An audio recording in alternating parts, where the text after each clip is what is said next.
Assalomu alaykum. Muqaddas Ramazon oyida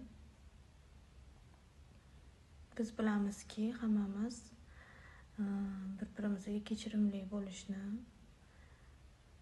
aynan shu oyda biz kechirilishimizni juda ham yaxshi bilamiz. Lekin his-tuyg'ularimizni qaytadan yana o'z joyiga kelishligini yana qaytalayotganini sezamiz. Bu nimadan? Bu hayotimizdagi og'riqli masalalar yechilmaganligidan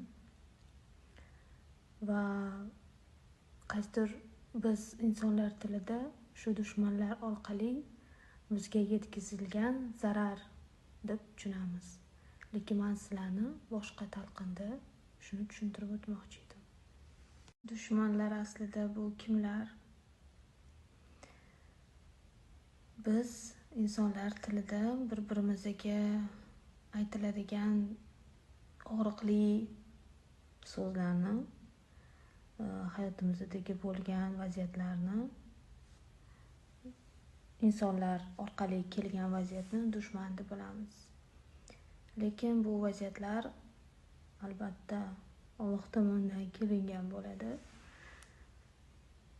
Aslida dushmanlar bu ilohiy do'stlarimizdir.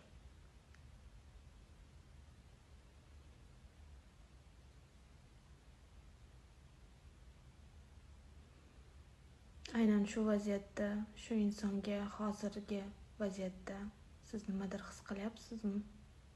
Yo'q, albatta. Chunki men sizlarni hozir dushman emas, ilohiy do'stlar deb tushuntirish sizga boshqa talqinda interpretatsiya bera oldim.